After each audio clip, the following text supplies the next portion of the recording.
Good afternoon, everybody. Going to go over our Forex trades for today, Wednesday, August 10th, 2016. Not a lot of news so far this week. We did have this one trade, which you're looking at here in euro dollar. We're going to go over that in a minute. Like I said, not much economic news, although tonight or later this afternoon, we do get the interest rate decision from New Zealand, so that's somewhat big. So obviously, we're staying away from any New Zealand and Australian pairs. They're very highly correlated, so we don't want to take positions heading into their interest rate decision. No real economic news to discuss, although there's some things just wanted to bring up. In the United States, government pension plans are underfunded anywhere between $2 and $3.5 trillion. That's with a T, trillion dollars. $2 to $3.5 trillion that they're underfunded as a whole around the United States. That's a pretty scary situation. What else?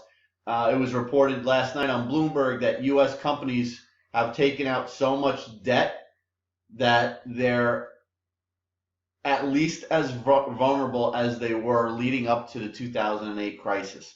The only thing I can say about that is that interest rates are so much lower than they were going into the financial crisis. So maybe that'll help these companies, but it's amazing because it's almost like they don't learn, right? They just continue to do the same things.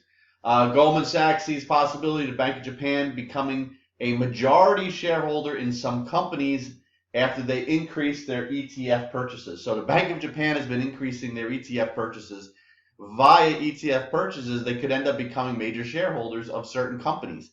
What we're seeing is unprecedented, by the way. The Central Bank of Switzerland increased their balance sheet by 50% in the past 6 months. And where did it all go? It went to equities, actually.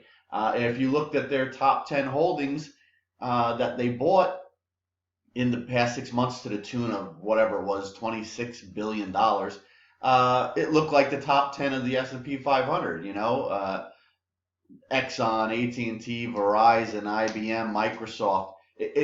And again, it's unprecedented what's going on. Central banks were not meant to be shareholders. They were not meant to be bondholders. They were meant to pull levers on interest rates and control economies as far as overheating or too slow, right?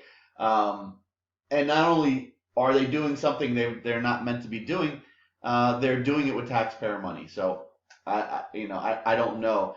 There's no justification on why markets should be where they are, but you have central banks putting rates at zero bound levels, some central banks even negative.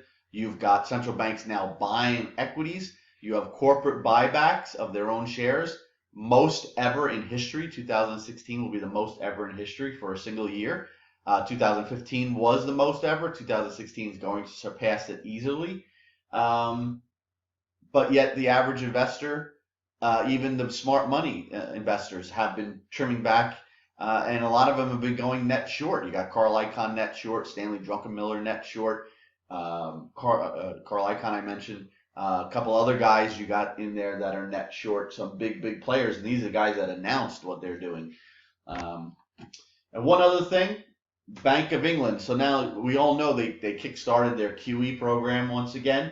The second day, which was yesterday, in their bond purchases, they couldn't buy the amount of bonds they wanted to. They found an offerless market. So their uncover ratio was 0.96. So they bought upwards of 90% of the bonds that they were looking to buy.